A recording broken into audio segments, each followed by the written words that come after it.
नमस्कार, मैं हूं प्रेम कुमार। आपका स्वागत है बातचीत के इस सेशन में। और हर दिन की तरह आज भी एक महत्वपूर्ण विषय लेकर हम हाजिर हैं। मगर आज का विषय दैनिक राजनीतिक घटनाक्रम से थोड़ा अलग है। आज का विषय वो विषय है जिस पर पिछले कुछ दिनों से लगातार एक बैटिंग होने लगी है, उसकी चर्चा होने लगी है, ताकि इससे ऐसा लगता है कि आने वाले समय में ये मुद्दा बड़ा मसला हो सकता है। इस विषय को हमने एक हेडलाइन के रूप में जो रखा है वो ये है कि क्या देश को वास्तव में जनसंख्या नियंत्रण की जरूरत है?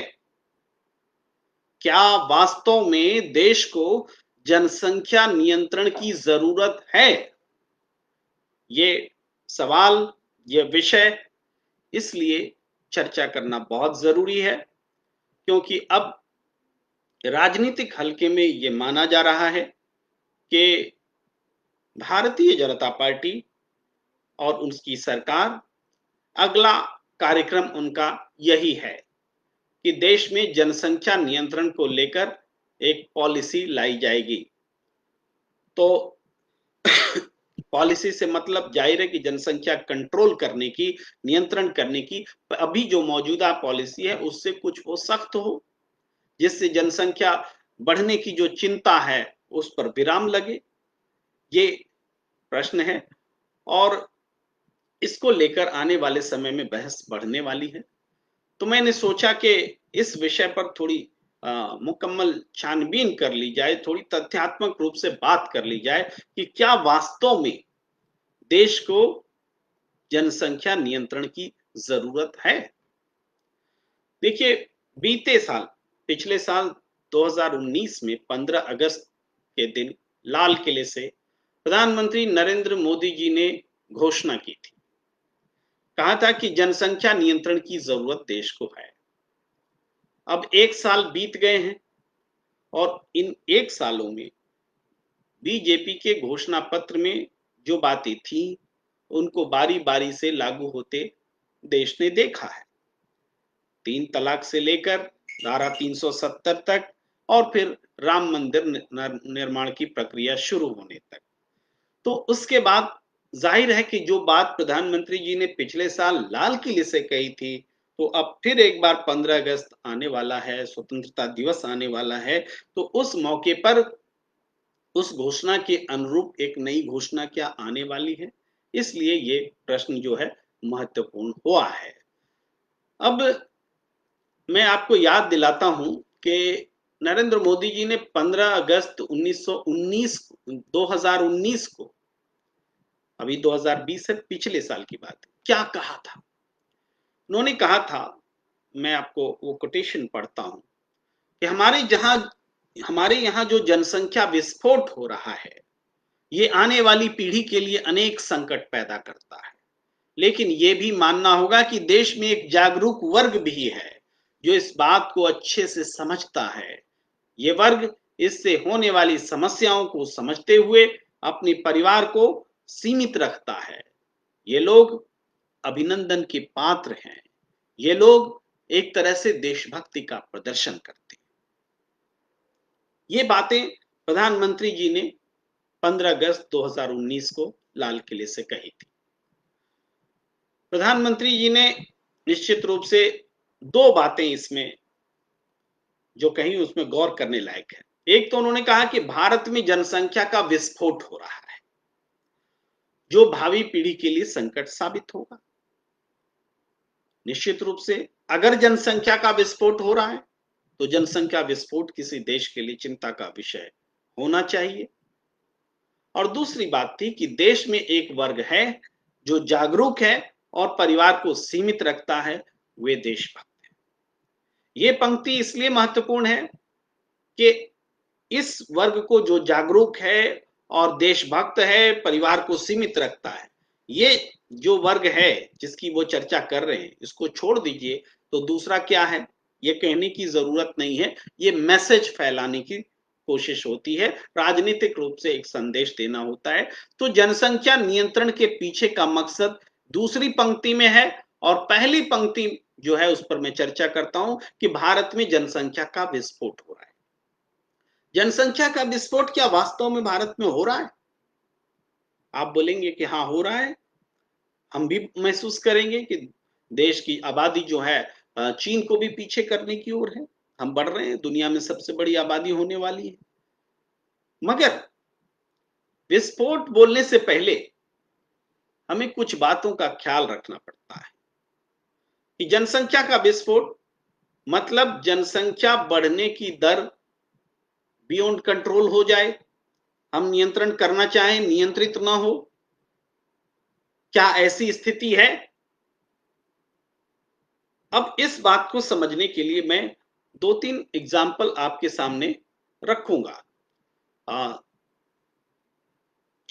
प्रकाश शर्मा जी ने कहा है कि जरूरत तो है, बिल्कुल हम उस पर चर्चा करने बैठे हैं, मैं कंक्लूजन तक पहुंचूंगा, लेकिन सारे आयाम पर मैं बातचीत करना चाहता हूं कि जनसंख्या तो पूरी दुनिया की कंट्रोल में होनी चाहिए, नियंत्रित होनी चाहिए। पूरी दुनिया में अलग अलग स्थितियां हैं, किसी देश में जनसंख्या की बढ़ने की दर ऋणात्मक है, नेगेटिव है, किसी में पॉजिटिव है, और पॉजिटिव में भी कुछ ज्यादा है, बहुत ज्यादा है, कम है, बहुत कम है, तमाम तरह की स्थितियां हैं। अपने प्रदेश में भी हम देखेंगे तो किसी प्रदेश की जनसंख्या बढ़ने की दर बहुत ज्यादा मिलेगी, और किसी प्रदेश में कम और बहुत कम मिलेगी। तो इसलिए जब हम जनसंख्या नियंत्रण की नीति की बात करते हैं तो इन बातों को समझना बहुत जरूरी है कि क्या जरूरत क्या है, कितनी जरूरत है, और इसको समझने के लिए फैक्ट्स बहुत महत्वपूर्ण होते हैं।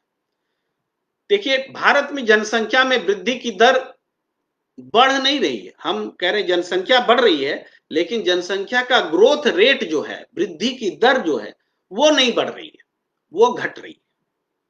फिर से बोल रहा हूं, भारत में जनसंख्या बढ़ने की दर बढ़ नहीं रही है, वो घट रही है, उसका ग्राफ डाउनवर्ड है, अपवर्ड नहीं है।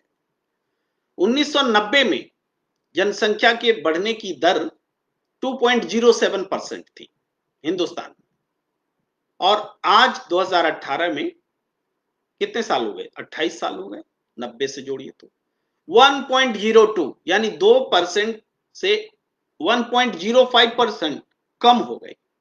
तो जनसंख्या विस्फोट कहां है? जनसंख्या वृद्धि की दर तो कम हो रही है ना। दूसरा पॉइंट लेते हैं कि भारत में जनसंख्या वृद्धि दर, क्या दुनिया में जो जनसंख्या की वृद्धि की दर है उससे अधिक है?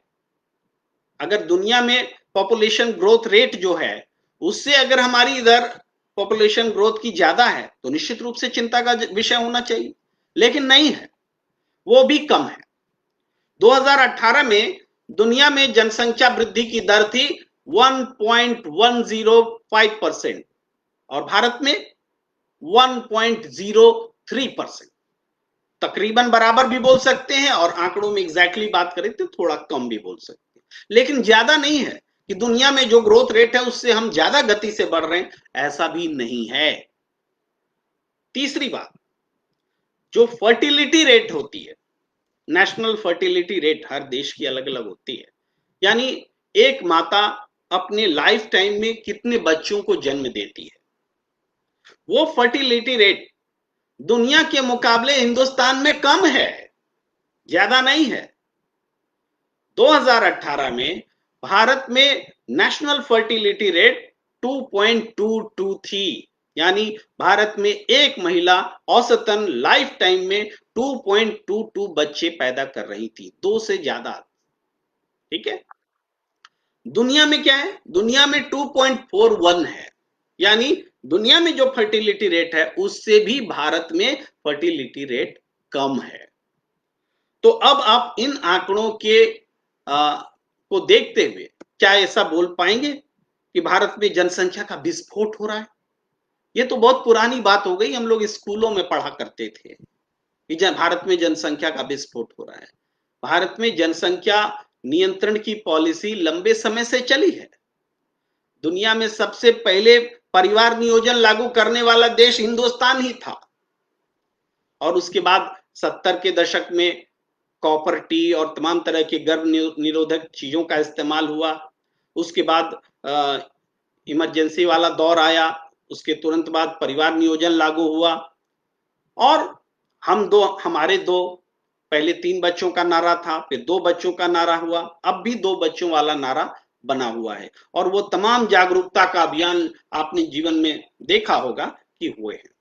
तो उसका जो असर है, उसका असर पड़ा है और उसका असर ये हुआ है कि जनसंख्या में वृद्धि दर ऊपर की ओर ना हो के अब नीचे की ओर है। ये इतना बड़ा फर्क आया है। अब ये समझिए कि दुनिया के स्तर पर 2018 का आंकड़ा देखते हैं कि एक महिला अपने जीवन में 2.41 बच्चे को जन्म दे रही। 1961 में महिलाओं की प्रजनन दर 5 थी। दुनिया की बात कर रहा हूं, यानी दुनिया के स्तर पर एक महिला लाइफ टाइम में 5 बच्चों को जन्म दे रही थी 1961 में। और भारत में क्या थी 1961 में? 5.9, यानी दुनिया से कुछ ज्यादा फर्टिलिटी रेट था और वो फर्टिलिटी रेट दुनिया में भी ज्यादा था और हमारे देश में तो 5.9 राउंड फिगर में 6 बच्चे महिला पैदा कर रही थी लाइफ टाइम में, एक महिला। तो ये वाकई चिंताजनक बात थी 1961 की बात कर। लेकिन 2018 में ये कहां पहुंच गया? भारत 2.2 पर पहुंच गया है। अब ये 2.2 का मतलब भी आपको समझना पड़ेगा, वो मैं समझाते चलता हूं कि 2.2 का क्या मतलब है। कि 2.2 का मतलब ये हुआ कि 2 व्यक्ति मिलकर कम से कम, अगर स्त्री पुरुष पति पत्नी माने तो उनसे 2 संतानें आ रही, 2 से थोड़ा ज्यादा 2.2। तो अगर 2 रहती हैं तो इसका मतलब है जनसंख्या स्थिर रहेगी और 0.2 है तो वो थोड़ी बढ़ेगी। लेकिन चूंकि कई तरह की असामयिक मृत्यु होती है, बहुत तरह की घटनाएं होती हैं, तो उसको एडजस्ट करने में ये 0.2 काम आता है। तो हमारा लक्ष्य 2.5 तक पहुंचने का था और हम 2.2 पहुंच चुके हैं, लक्ष्य पा चुके हैं जनसंख्या नियंत्रण का। अब यहां पर क्या जनसंख्या नियंत्रण की आवश्यकता है, ये सोचने की जरूरत है। देखिए, थोड़ा और क्लैरिटी लेते हैं। आपातकाल में 1975 में हिंदुस्तान में एक महिला औसतन अपने जीवन काल में 5.19 बच्चों को जन्म दे रही थी। अब जनसंख्या नीति कठोर हुई तो 1978 आते आते ये 5 से थोड़ा सा कम हुई। 1978 में 4.96 हो गया और 1991 में 91 में जब हम आ गए तो 4 पहुंच गया। यानी एक महिला अपने लाइफ टाइम में 4 बच्चों को जन्म दे रही थी 1991, और 4 से बल्कि थोड़ा कम है, एग्जैक्ट फिगर 3.96 का है। और 2001 जब हम आते हैं, 90 के बाद से 91 के बाद से 10 साल और आगे आते हैं तो 3.2 हो गया, 3.24, और 2011 में घटकर 2.53 और 2018 आते आते 2.22। अब जब जनसंख्या की गिनती होगी, जनगणना होगी, तो ये 2 से थोड़ा ऊपर या 2 के करीब होगा। अब बताइए, क्या इसको आप जनसंख्या का विस्फोट बोलेंगे? तो निश्चित रूप से प्रधानमंत्री जी ने जो 15 अगस्त 2019 को कहा था कि देश में जनसंख्या के विस्फोट की स्थिति है, आंकड़े वो नहीं कह रहे। आंकड़े कह रहे हैं कि जनसंख्या नियंत्रित हो रही है, नियंत्रण में है। अब यह गति भारत में संतोषजनक है, जनसंख्या वृद्धि की दर। फिर भी एक बात है कि हम चीन को पीछे छोड़ देंगे, यह स्थिति क्यों है, इस पर भी हम लौटेंगे। तो ऐसी कोई आवश्यकता नहीं कि अभी तुरंत देश को जनसंख्या नियंत्रण की पॉलिसी चाहिए। ये बात समझ में आ रही? मैं तर्क के साथ बात कर रहा हूं, तर्क के साथ बिल्कुल तर्क रखते हुए बात कर रहा हूं। अभी कुछ और प्रतिक्रिया ले लेता हूं। सुभाष चंद्र जी नमस्कार करते हुए कह रहे हैं कि एक आदमी की 4 बीवियां होंगे तो फिर कैसे अनुमान लगाया जाएगा? यह अनुमान लगाने का सुभाष चंद्र जी पुरुष से नहीं होता है तय। हमारे समाज में भी चाहे हिंदू हो मुसलमान हो, जनसंख्या जब हम गिनते हैं तो स्त्री से गिनते हैं। एक स्त्री अपने लाइफ टाइम में कितने बच्चों को जन्म देती है, इसमें कौन कितनी शादी कर रहा है इससे फर्क नहीं पड़ता है। तो ये प्रश्न आप समझिए, अपने आप को मूल्यांकन कीजिए कि ये प्रश्न जो है वो उस हिसाब से उचित नहीं है कि कौन कितने बच्चे पैदा कर रहा है। तो मैं ये कहना चाहता हूं कि कुछ समय पहले ही की तो बात है, पिछले साल नरेंद्र मोदी जी दुनिया भर में ये कह रहे थे, डंका पीट रहे थे कि भारत के पास दुनिया का सबसे बड़ा वर्कफोर्स है, सबसे ज्यादा श्रम है और हम दुनिया को श्रम की सप्लाई कर सकते हैं। ये बात कह रहे थे कि नहीं कह रहे थे? नरेंद्र मोदी जी कह रहे थे। तो वास्तव में हमारे देश में जो वर्किंग फोर्स है, जो आबादी जिसको हम कहें कि 35 साल या उससे कम की आबादी है, वो आबादी बहुत बड़ी है, वो अच्छे वर्क फोर्स के रूप में यूटिलाइज हो सकती है।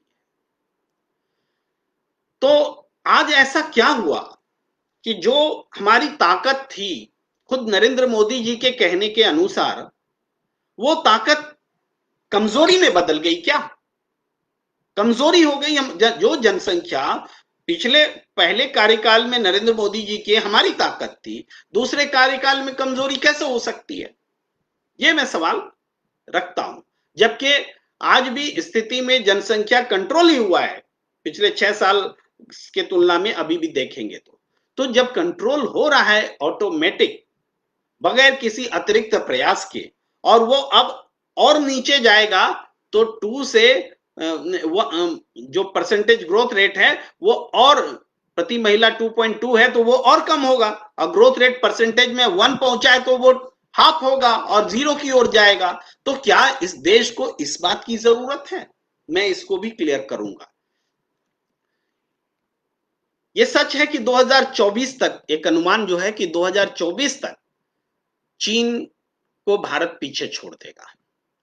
भारत और भी पहले पीछे छोड़ देता अगर चीन ने अपनी पॉलिसी को 2015 में नहीं बदला होता। चीन ने 1979 में एक पॉलिसी लाई थी, 1979 में, कि सिर्फ एक बच्चा, और उस पॉलिसी का उसने को फॉलो किया। नतीजा क्या हुआ? 2015 आते आते यानी 14 साल में ही जनसंख्या तो कंट्रोल हो गई, लेकिन चीन के सामने बूढ़ी आबादी खड़ी थी और यंग फोर्सेस की कमी हो गई। अब उसके बाद मैं अभी बात करूंगा, डिपेंडेंसी की बात करूंगा, इसमें क्लैरिटी आएगी आपको। उसके बाद ये स्थिति पैदा हुई कि चीन ने इस पर पुनर्विचार किया कि इस पॉलिसी को अगर हम जारी रखेंगे तो क्या होगा। तो उसके भयावह परिणाम उन्होंने देखे कि भविष्य में तो हमारे पास बूढ़े ही बूढ़े होंगे, वर्कफोर्स कम हो जाएगा, संतुलन खराब हो जाएगा और फिर देश रिवाइव नहीं कर पाएगा। तो तुरंत 14 साल के बाद तुरंत फैसला लिया गया कि 2 बच्चों की पॉलिसी पर लौटना है। अब इसको एक वर्ड आता है डिपेंडेंसी रेशियो, निर्भरता का अनुपात। निर्भरता का अनुपात मतलब वो आबादी जो निर्भर है, दूसरों पर निर्भर है। वो आबादी छोटे छोटे बच्चे भी हो सकते हैं, बेरोजगार युवक भी हो सकते हैं और बड़े बुजुर्ग भी हो सकते हैं। यानी कमाऊ पर्सन को छोड़कर जो दूसरे लोग हैं वो इस डिपेंडेंसी रेशियो में वो उस हिस्से में है जो डिपेंड करते हैं। तो वो डिपेंडेंसी रेशियो चीन में था है 37.7% चीन में। तो इसका मतलब हुआ कि 62.3% आबादी को खिला पिला रही है ये 37.7% आबादी। ये चीन के लिए खतरनाक है। खतरनाक इसलिए है कि इसमें बुजुर्ग की आबादी ज्यादा है। अगर बच्चे की आबादी ज्यादा होती तो वो एक्सपेक्ट कर सकते थे 10 साल बाद, 15 साल बाद वो बच्चे फिर श्रम बन जाएंगे और ये जो आपने डिपेंडेंसी है आज, कल वो दूसरी आबादी को डिपेंडेंट बनाएंगे। तो ये देश के लिए फायदेमंद होता, लेकिन चीन के लिए ये आंकड़ा फायदेमंद नहीं है, आज भी नहीं। आज भी उसको अपनी अपनी आबादी में सुधार करने की आवश्यकता है। तो इसलिए वो जनसंख्या में गति लाने पर जोर दे रहा है और इसलिए भारत 2024 में चीन को छोड़ेगा, अन्यथा बहुत पहले चीन को छोड़ चुका होता आबादी के मामले। अब भारत में देखें, भारत में डिपेंडेंसी क्या है? 52.2, 52.2 अनुपात है डिपेंडेंसी का। इसका मतलब है कि 52.2 लोग प्रतिशत लोग, बाकी जो बचे, आप 52 से 48, 47.8%, 47.8% लोग किस कमा रहे हैं या अपने पैरों पर खड़े हैं और वो बाकी 52.2% को खिला रहे हैं। ये इसका मतलब है। और इस आंकड़े में हम सिर्फ बुजुर्गों का आंकड़ा देखें तो बुजुर्ग का हिस्सा 8.6 है। भारत में 8.6% बुजुर्ग हैं, जिसको कि जो डिपेंडेंट हैं, जिनको हो सकता है इसमें वो आंकड़ा नहीं है जिनको पेंशन मिल रहा है, पेंशन जिनको मिल रहा है वो डिपेंडेंट है नहीं है, लेकिन जो डिपेंडेंट है वो आंकड़ा 8.6%। तो चीन में ये 13.3 है, यानी हमसे दुगना तो नहीं लेकिन अच्छा खासा लगभग 5 ज्यादा है, 5%। तो मतलब यह है कि चीन में जो बुजुर्गों की तादाद है भारत से ज्यादा है, वो वर्कफोर्स पर बोझ बने हुए हैं और हमारे यहाँ ये बोझ हल्का है चीन के। तो इसी चिंता, यही वो चिंता है जिस वजह से चीन ने अपनी जनसंख्या नीति पर दोबारा विचार किया और सख्ती को ढीला किया। और मैं इसी चिंता की ओर ध्यान दिलाना चाहता हूं कि आप सख्ती की ओर मत सोचिए, क्योंकि आप यानी हम अगर सख्ती की ओर सोचते हैं तो ये सख्ती हमें जनसंख्या के नियंत्रण के दुष्परिणाम की ओर ले जाएगी, उस ओर ले जाएगी जहां जनसंख्या नेगेटिव होने लगेगा, वर्कफोर्स हमारा जो है वो कम होने लगेगा और डिपेंडेंट आबादी बढ़ने लग जाएगी। ये मैं कहना चाहता हूं।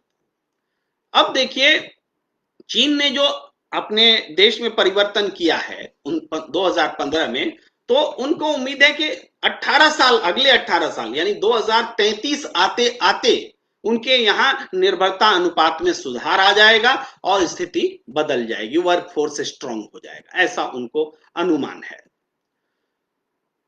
अब आप ये देखें कि चीन को जनसंख्या नीति में बदलाव क्यों करना पड़ा? क्योंकि बुजुर्ग और नौजवानों की संख्या का संतुलन सही नहीं था, वो गड़बड़ा रहा था। 2015 में 14% बुजुर्ग का भार वहां का श्रम बल उठा रहा था, 14%। अभी तुमने आंकड़ा बताया था 2018 का ना, जो कि कम था। 2015 में 14%, 2016 में ये हुआ कि जब 2015, इसलिए बोल रहा हूं कि 2015 में चीन ने अपनी जनसंख्या नीति में बदलाव करते हुए 2 बच्चों के बजाय 1 बच्चे की नीति को आगे बढ़ाया। तो उसके बाद क्या हुआ, 2016 में 7.9% अधिक बच्चे पैदा हुए। जैसे ही इसने ये नीति अपनाई 7.9% बच्चे अधिक पैदा हुए।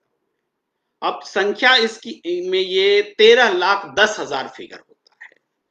हालांकि उस 2016 में कुल बच्चों का जन्म हुआ था 1,78,60,000, लेकिन इनमें 45% बच्चे उस दंपति से थे जिनके पास पहले से एक संतान थी, यानी सेकंड बच्चा, दूसरा बच्चा पैदा करने वाली जो दंपति थी वो 7.9% बच्चों को जन्म दे रही थी और उसकी संख्या 13,10,000 थी। तो एक्चुअल इंक्रीमेंट जो हुआ बच्चों का, यही 13,10,000 बच्चों का हुआ नई पॉलिसी के कारण चीन में। और चीन ने जब एक बच्चे की नीति लागू की तब जनसंख्या का नियंत्रण करना उनके लिए जरूरी था। 1997 में चीन में एक महिला औसतन 6.21 बच्चे को जन्म दे रही थी।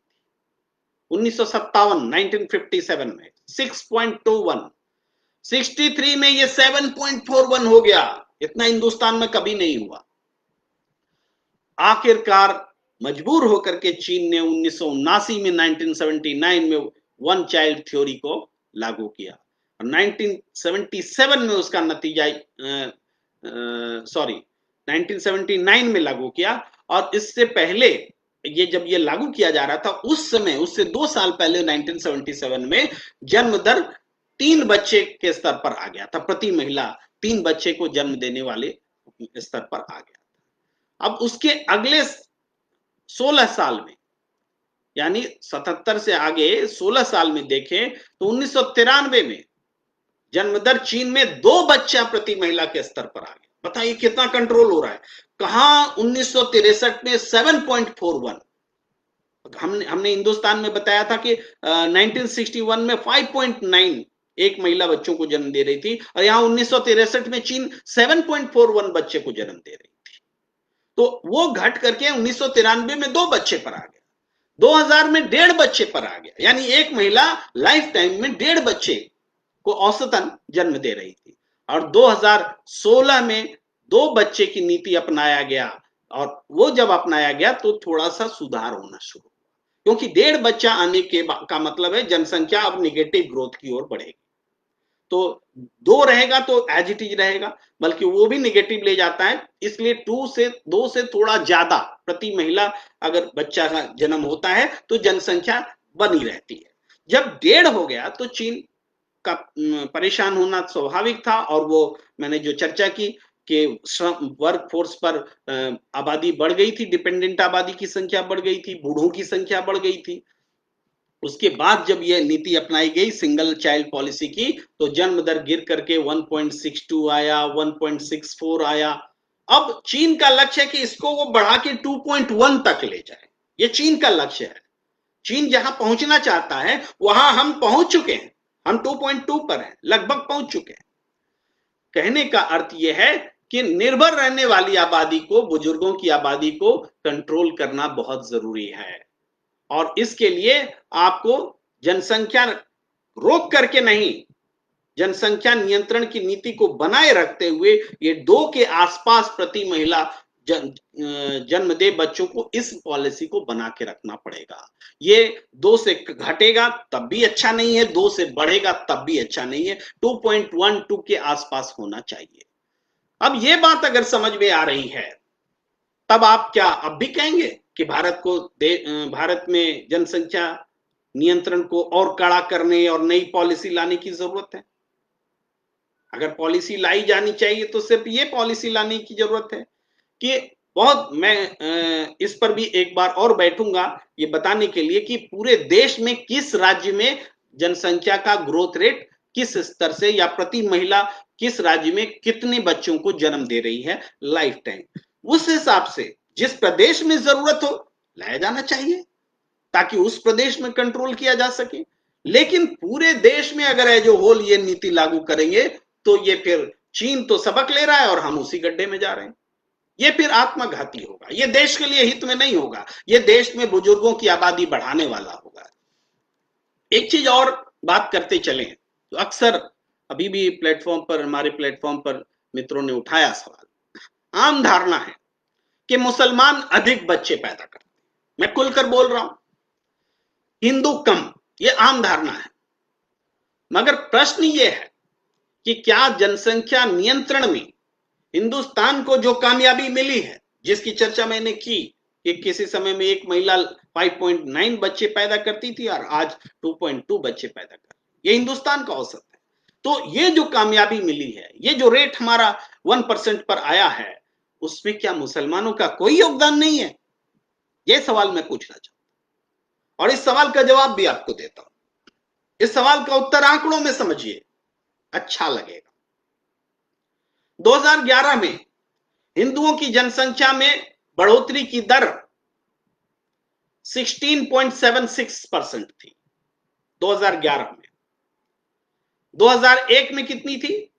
19.92%। 2001 में 19.92% और 2011 में 16.76%। 10 साल में 3.16% की गिरावट हिंदुओं की जनसंख्या में देखी गई। रिपीट करता हूं, 3.16% की गिरावट। अब आइए मुसलमानों की बात करते हैं। 2011 में मुसलमानों की आबादी 29.5% की दर से बढ़ रही थी। और 2001 में ये गिरकर 24.6%, 24.6%। तो कितने की गिरावट हुई? 4.9% की गिरावट। हमने हिंदुओं की जनसंख्या में कितनी गिरावट बताई? 3.16। मुसलमानों की जनसंख्या में कितनी गिरावट बताई? 4.96। अब बताइए कि क्या मुसलमानों का योगदान नहीं है जनसंख्या नियंत्रण में? आंकड़े तो कह रहे हैं कि योगदान है। ये आंकड़े कहीं विदेश से तो आए नहीं है, ये आंकड़े हमारे देश के का जो सरकारी आंकड़ा है वो है। अब ये बात कही जा सकती है, अब भी एक बात कहने के लिए है, वो ये है कि हिंदुओं के मुकाबले मुसलमानों में जनसंख्या बढ़ोतरी की दर में गिरावट तो तेज हुई है, लेकिन मुसलमानों की जनसंख्या में वृद्धि की दर आज भी हिंदुओं से ज्यादा है। ये बात मैं जोर देकर कहना चाहता हूं, बिल्कुल है, लेकिन जनसंख्या में कमी जो है किसी की गर्दन काट के तो नहीं होगी, एक पॉलिसी के तहत होगी, नियंत्रण करने के तरीके में होगी, और हो रही है। मुसलमानों में जनसंख्या में वृद्धि की दर जो है वो हिंदुओं के मुकाबले तेज गति से गिरी है, तो आगे भी तेज गति से गिरनी चाहिए। तो ये जो रैशनलाइजेशन एक वर्ड होता है जिसमें कि एक दूसरे के करीब आते हैं, समान, वो जो है रैशनलाइजेशन की प्रक्रिया इससे होनी चाहिए, और उम्मीद की जानी चाहिए कि आगे ये गति बढ़ेगी और मुसलमानों में भी और उसमें भी और भी गिरावट आएगी। अब देखिए, दुर्भाग्य से होता क्या है कि राजनीति होती है और राजनीति में इन तथ्यों को छिपा या हटा दिया जाता है। इतना विस्तार से बताने के लिए कोई बैठता नहीं, इसकी कोई जरूरत लोग महसूस नहीं करते। बस परसेप्शन की राजनीति खेली जाती है कि मुसलमानों में तो अधिक बच्चे पैदा होते हैं, एक आदमी 4-4 शादियां करते हैं। अरे 4 करें या 10 करें ये अलग पहलू है, ये गलत है, मैं भी मानता हूं, लेकिन इसका जनसंख्या नीति से, जनसंख्या कंट्रोल करने से बहुत संबंध नहीं है। मैंने पहले कहा प्रति महिला लाइफ टाइम में कितने बच्चे पैदा कर रही है वो मानक है, और वो उस मानक में हम देख रहे हैं कि नियंत्रण दोनों जगह हो रहा है, हिंदुओं में भी है, मुसलमानों में भी है, पूरे देश में है, और पूरी दुनिया से ज्यादा कंट्रोल्ड स्थिति में इंडिया है।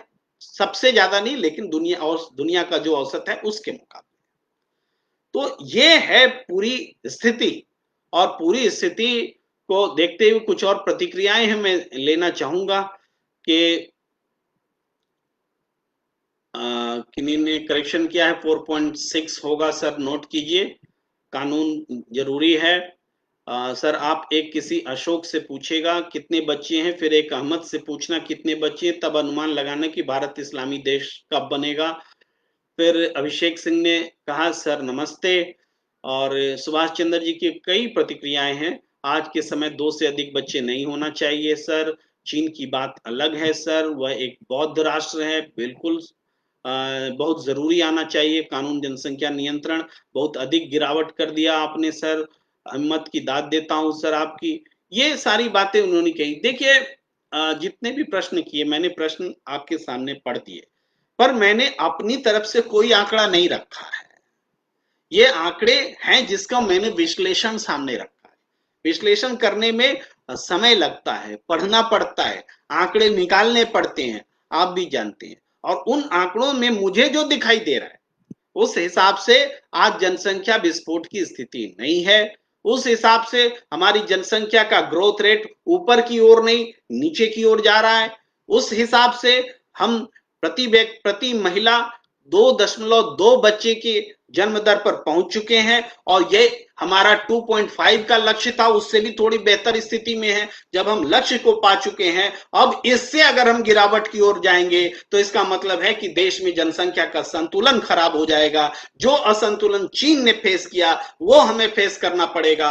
हमारे पास बूढ़ों की आबादी होगी, हमारे पास वर्क फोर्स कम हो जाएगा, जिस पर आज हम गर्व कर रहे हैं कल गर्व करने को नहीं बचेगा। फिर हमारी आने वाली पीढ़ियां हमें बताएंगी कि हमारे पूर्वज जो थे कितने बेवकूफ थे कि 2.2 जनसंख्या का नियंत्रण पर आकर के एक महिला 2.2 बच्चों को जन्म दे रही थी और उसके बाद भी और जन्म दर को कंट्रोल करने की बात की गई। तो इन्हीं शब्दों के साथ मैं अपनी बात यहीं पर समाप्त करता हूं इस चर्चा को, और उम्मीद है कि आपको ये चर्चा पसंद आएगी और आगे भी हम नए-नए विषय के साथ आपके पास आते रहेंगे। मुझे दीजिए इजाजत। नमस्कार।